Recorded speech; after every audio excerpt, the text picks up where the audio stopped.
Hey there, Timberwilde. Welcome to day 3 of Timberwilde's Earth Week. Today we're going to be talking about monarch butterflies. This is because monarch butterflies are considered an umbrella species. That means that if you make things better for monarch butterflies, you make things better for butterflies in general. I'm going to provide you with 5 facts about butterflies, then we'll talk about monarchs specifically, and then we will have a quick project, an experiment to find out if we can grow milkweed indoors. Butterflies undergo what's called complete metamorphosis.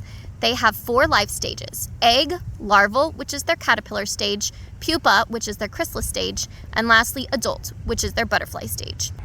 Caterpillars have 5 stages inside of their larval stage, and you can see a couple of them here. We've got some very big guys who are ready to turn into chrysalises, and one who just shed his skin earlier today and is getting slightly bigger every day. Butterflies taste with their feet. This lets them know if the flower they landed on has nectar.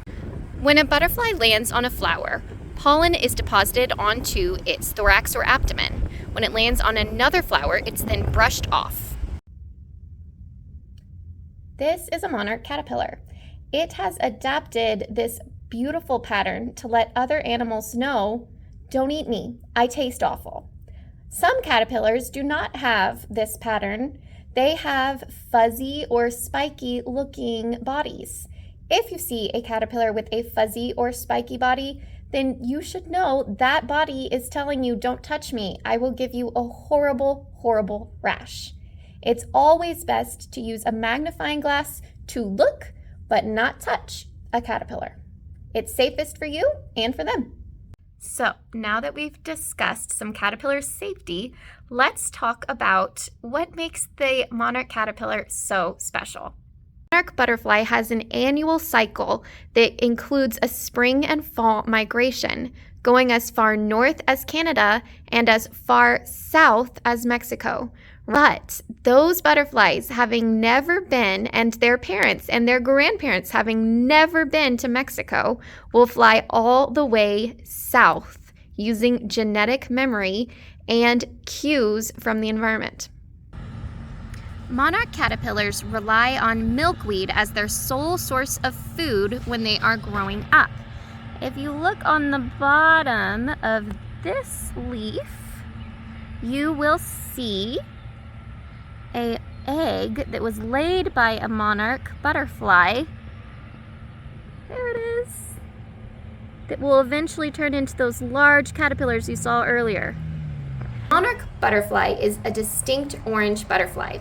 The orange color warns predators not to eat it because it has a toxic taste. The milkweed plant is actually toxic, and certain insects have evolved to be able to eat it. Right here you see some other insects that also eat milkweed, showing off their orange color. You can tell a female monarch apart from a male monarch based off of the structure of their wings. If you look here and then you compare to here, you might notice that there are 2 large black spots on the lower wings of this monarch that are not present on this monarch. You can also notice the coloration at the tip of the wing is slightly different. This right here is a male monarch. Those 2 black spots actually are where their pheromones come from.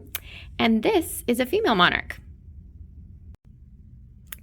It's experiment time. I hope you'll join the experiment and do it along with me. So we're going to see if we can grow milkweed inside an indoor greenhouse.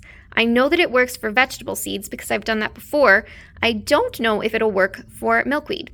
Step 1, let's fill this puppy up with soil. Now that the seeds are in, it's time to water the soil. Now that the soil is damp, I'm going to be putting my control group and my experimental group into the soil. I have blue tape in the corner so that I can orient it and draw out a map for myself so I know what has been planted where. Now that I have my seeds on top of the soil, the last step is to just press them down to make sure that they've got some good soil contact. And I'll be doing that on all of these seeds before doing my control group. Carrot seeds are so much smaller than the milkweed seeds I'm using, so it's hard to spread them out, but they are there. I'm going to press them down and then put the top on. To learn more about pollinators, you can check out many books from the Timberwilde Library. Let's go check the garden and see if there's more. Ooh, he just pooped.